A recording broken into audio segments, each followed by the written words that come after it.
soal salis. ماشي. السؤال الأخير إن شاء الله. أخير إن شاء الله. أوكي السؤال الأخير يعني ما رأيكم عن فرقة الأحباش يعني جماعة الذين من تلاميذ يعني الشيخ عبد الله حراري الحبشي جزاكم الله خير. Soalan yang ketiga adalah bertanya berkenaan dengan pandangan Maulana Syekh berkenaan dengan kelompok Ahbash yang merupakan pengikut kepada Syekh Abdullah Harari. دار الإفتاء المصرية أخرجت دراسة وافية بخصوص طائفة الأحباش. Darul Ifta' Misriyah telah mengeluarkan kajian yang menyeluruh dan mendalam berkaitan dengan kelompok Ahbash. والناس فيهم بين غال وجاف. Dan kelompok ini ada di antara mereka yang bukan maksudnya kelompok yang membahaskan tentang Ahbash ini, ada yang bersikap dengan dua kelompok, sama ada yang berlebihan dalam menghukum mereka ataupun yang bersikap sambil lewat ataupun tidak mengabaikan. طائفة ترى أنهم من أهل البدع والضلال وطائفة ترى أنهم لا يأتيهم الباطل من بين أيديهم ولا من خلفهم. Dan kelompok pertama yang melampau menuduh mereka ni sebagai orang-orang yang ahli dalal ataupun yang sesat dan menyesatkan dan termasuk daripada ahli bid'ah, dan satu lagi kelompok mengatakan bahawa tidak ada sedikit pun kebatilan daripada kelompok ini. والمسلك الوسط هو ما سلكته دار الإفتاء في دراستها بعد اطلاعها على عامة ما كتبته هذه الطائفة. Maka jalan yang terbaik kata Maulana adalah yang dipegang oleh Darul Ifta' Misriyah, yang melihat kepada nas yang ditulis oleh mereka sendiri di dalam kitab-kitab mereka tersebut. وخلاصة هذه الدراسة أن طائفة الأحباش من أهل السنة والجماعة في الجملة. Dan khulasah ataupun kesimpulan kepada apa yang dikeluarkan oleh Darul Ifta' Misriyah, bahawa kelompok Ahbash adalah kelompok yang merupakan salah satu daripada yang berpegang dengan ahli sunnah wal jamaah secara umumnya.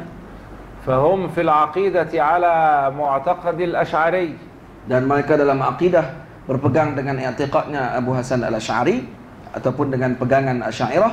وفي الفقه هم شافعية. Dan dalam fiqh kebanyakannya adalah bermazhab Syafi'i.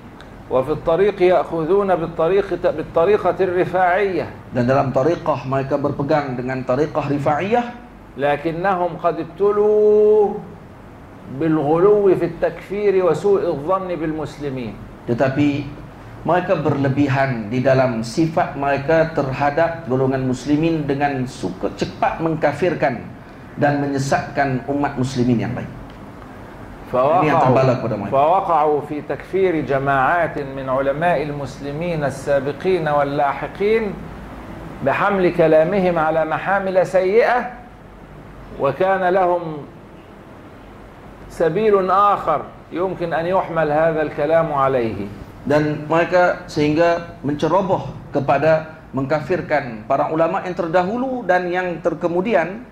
Dan sedangkan apa yang mereka katakan tersebut boleh untuk ditanggung dengan makna yang baik, tetapi mereka memilih dengan makna yang buruk untuk ditanggung kepada maksud yang disebutkan oleh para ulama. Bal inna ba'da ma kaffaru bihi ghairahum wa dhallaluhu bihi mabniyun ala ma'nan ba'id la tadhhabu ilayhi al-adhan illa bitakallufin. Dan sifat mereka yang menuduh sesat dan seumpama tersebut itu adalah dengan pandangan yang sangat jauh, yang tidak perlu difikirkan pun dengan akal fikiran, yang tapi mereka mengambil jalan tersebut untuk menyesatkan alim tersebut.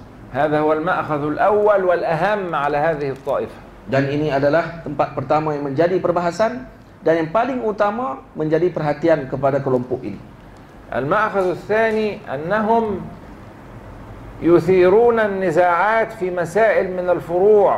Dan yang kedua, permasalahan kedua yang dilakukan oleh mereka adalah mereka suka menyebarkan kerancuan kepada masalah furu'.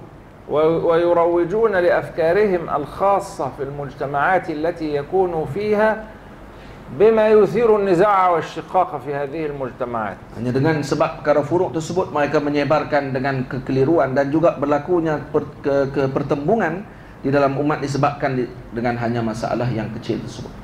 فكما أننا قلنا إن لهم فإننا نقول إنهم كذلك عليهم مؤاخذات. Dan seperti mana kita katakan kepada mereka mempunyai kebaikannya, dan juga bagi mereka itu ada sesuatu yang perlu untuk kita perhatikan. وهذا الحكم بعد اطلاع واف لما كتبوه وبعد اطلاع واف لما كتبه خصومهم في الرد عليهم. Dan ini dikeluarkan pandangan ini setelah rujukan dan juga perhatian dan penelitian yang terperinci terhadap seluruh apa yang mereka tulis dan dengan apa yang telah ditolak oleh sebahagian orang yang membenci mereka. فينبغي التنبه لهذا عند التعامل معهم. Maka hendaklah ambil perhatian ketika mana kita bermuamalah dengan mereka. Jazakumullah khairan. Assalamualaikum warahmatullahi wabarakatuh.